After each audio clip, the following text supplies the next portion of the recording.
You're watching World News from Indonesia's Pioneer News channel, Metro TV. I'm Sarah Wayne, and here are the main stories for today. America's top intelligence chief warned President-elect Donald Trump against disparaging the intelligence community.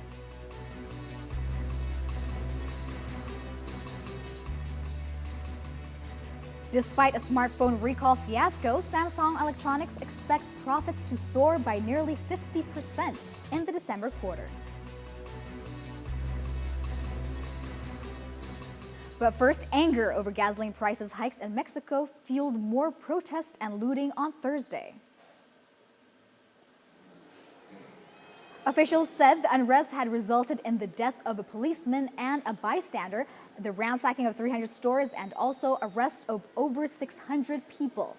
The items ransacked include clothing, food, washing machines, televisions, DVD players, and refrigerators. Mexicans were enraged by the 20% fuel price hike announced over the weekend as part of a government deregulation of the energy sector.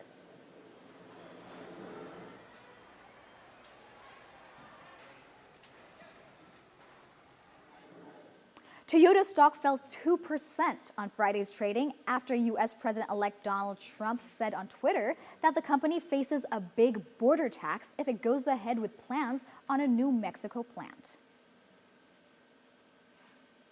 Toyota in Japan did not directly address Trump's tweet, but stressed that Toyota has been in the U.S. for 6 decades and the Mexico plant will not affect jobs or production in the U.S. Toyota President Akio Toyoda said the company wants to be a good corporate citizen and make America strong. Sentiments have been upbeat in the Japanese auto industry lately because of the weekend and the Tokyo benchmark's rise following the U.S. election. America's top intelligence chief said he is more convinced than ever that Russia used cyber attacks to meddle in last year's presidential election, and he also warned President-elect Donald Trump against disparaging the intelligence community. VOA's Michael Bowman reports.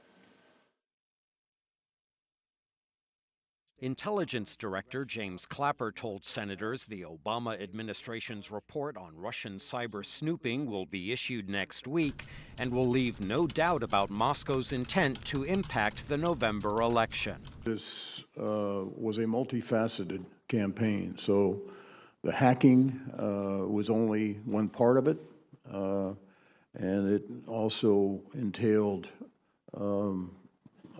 classical propaganda, disinformation, fake news. Our adversaries have reached a common conclusion that the reward for attacking America in cyberspace outweighs the risk. The chairman of the Senate Armed Services Committee, John McCain, has labeled Russia's cyber attacks an act of war, but one the United States invited by letting its guard down. Right now, there is no policy, therefore there is no strategy, therefore there's no response to the attacks. Donald Trump tweeted Thursday he is a big fan of U.S. intelligence, but the president-elect has questioned the need to receive classified briefings, highlighted past CIA missteps, and repeatedly dismissed the intelligence community's conclusions on Russian hacking. What we do is in no small part driven in part by the confidence of our leaders in what we do. And without that confidence, I just don't want a situation where our workforce decides to walk. A bipartisan appetite is growing on Capitol Hill for stiffer penalties against Russia. That bipartisan approach has not been shared by Trump, who has suggested political motives behind intelligence agencies' findings. The president-elect is scheduled to receive the report on Friday, but after months of deep skepticism, there are few expectations that he will change his position.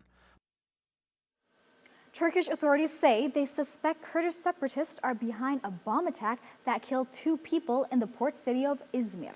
A car bomb was detonated outside a courthouse before gun battles ensued, in which 2 attackers were also killed. Al Jazeera's Lawrence Lee reports. Closed-circuit television never captures sound, but even mute, you get the idea. Phone cameras in apartment blocks all over the port city of Izmir captured the immediate aftermath from a variety of perspectives. It was a car bomb outside a courthouse with many casualties and a great deal of panic as bystanders fled the scene. In the shootout that followed, 2 suspects were killed.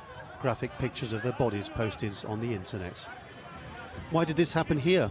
Was it a coincidence that overnight more than a dozen people in Izmir had been arrested in connection with the massacre in the Reyna nightclub in Istanbul on New Year's Eve? Perhaps it was, since the governor of Izmir said immediately after the car bomb that their suspicions were resting not on ISIL, but on a cell of the Kurdish PKK. But all the same, it complicates things still further for the Turkish authorities. Many of those arrested in Izmir were Uyghurs from the persecuted Muslim community of Western China. None, however, was the gunman, and the Turkish authorities don't even know if he's still in the country. But in an interview, one of the country's deputy prime ministers suggested they believe the gunman is also a Uyghur, extremely well trained in violence. When we watch all the videos, it seemed that this is a very sophisticated incident. It's understood that this plan was well studied. What I can tell you for the moment is that our security forces identified the terrorist. His probable whereabouts also established. All of it demonstrates how Turkey's three-way war with the Kurds and ISIL is being fought out not only in Syria and Iraq, but its own cities. Izmir is best known as being the exit point from Turkey for refugees fleeing to Greece in rubber boats. The violence, it seems, follows them all the way to the sea. After the break, World News will be right back, and we will be taking to Israel, where the country will be home to the world's tallest solar tower that could mark a giant leap for the country's solar industry. New triathlon groups in Cairo, Egypt are hoping the sport will take hold and encourage a new approach to healthy living. We'll be right back.